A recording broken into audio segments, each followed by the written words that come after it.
Hi, I'm Shannon McGee, franchise owner with Network in Action here in Nashville, Music City, and nationwide. And today I have Lee Ryser with Payment Solutions. Thanks for joining me today, Lee. Thank you, Shannon. Thank you for having me. So tell me, how come you decided to start your own company and when was that? Well, I started my own company in 2015, the January of 2015, but I had been a 1099, which is an independent rep for one company that was located in Nashville, and they sold in 2014. And in 2015, I started Payment Solutions, and I've been rocking and rolling ever since.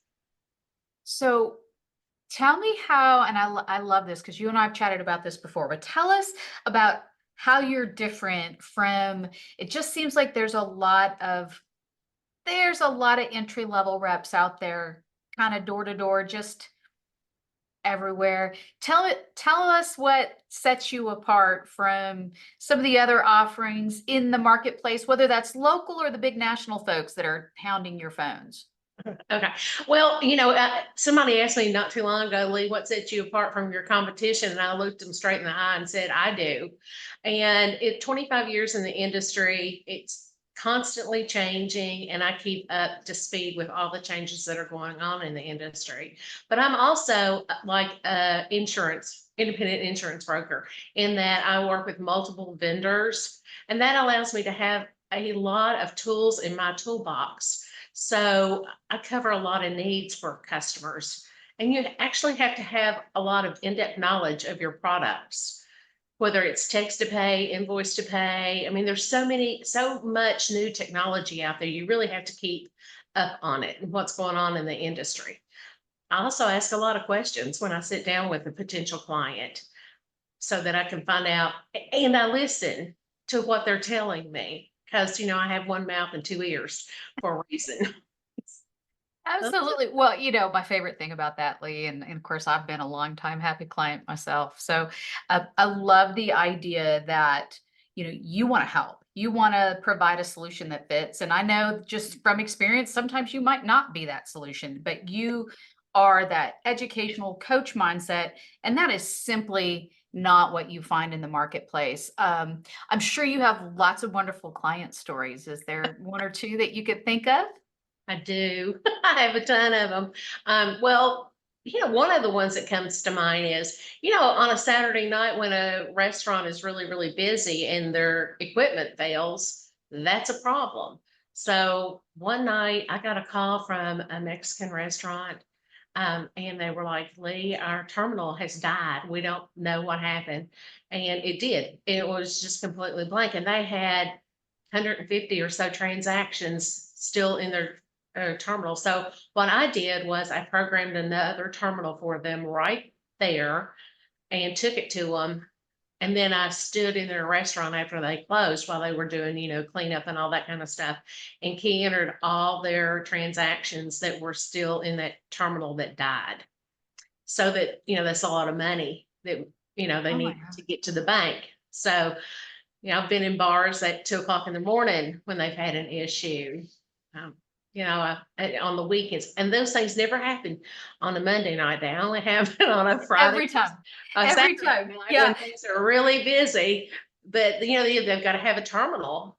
And I mean, I, I had a customer that called me at it's about 1:30 in the morning, and none of their terminals were working. Well, they couldn't figure out why, and of course, it was their internet was down. And, when your internet is down and you're working on a terminal that's goes out through the internet, they're not gonna work either. But, 10 terminals don't die at one time, No, but no. I knew that. So I said, "Check your internet and see if it's working." Oh, we hadn't even thought about that. And that was like 1:30 in the morning. See, what's crazy, so that customer service, because somebody may be hearing this going, "Oh, your technology." Technology is gonna happen, right? Like, there's a whole 'nother saying about other stuff that happens. Technology is gonna happen. It's gonna break. It eventually fails. Yep. So, really what's key is who's gonna step in and help you when that does. And the fact not only that you actually answer the phone, but you're going out there in person and handholding and helping and doing this.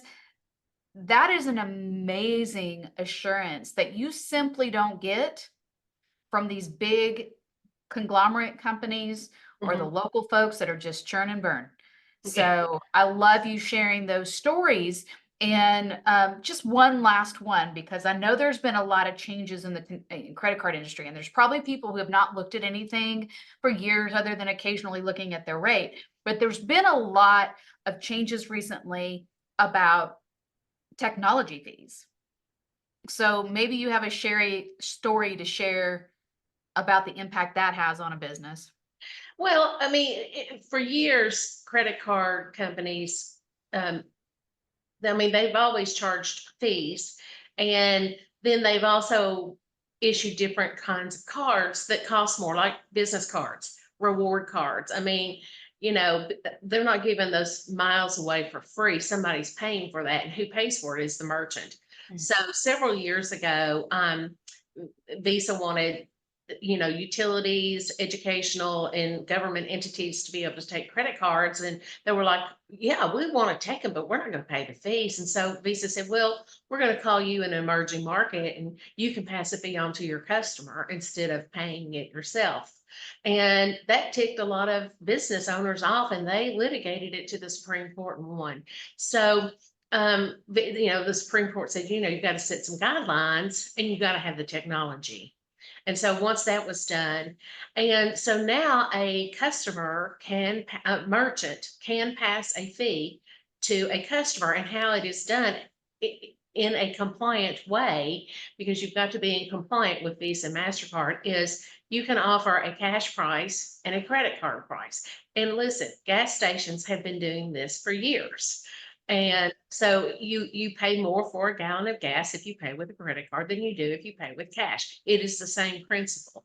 But once again, I've seen a lot of discrepancies with that program out in the market, and Visa is pretty passionate about making sure it's been done correctly. So they've kind of slapped some hands. So you want to work with someone who knows what they're doing, how to be compliant and set you up in a compliant way, and how to roll that program out in a successful way. But it can save merchants a lot of money. And last 2 weeks ago, I was able to save a merchant over $11,000 a month in fees, because that's what they were paying. Wow. I've been able to save merchants $700 a month. I've been able to save merchants $6,000 a month.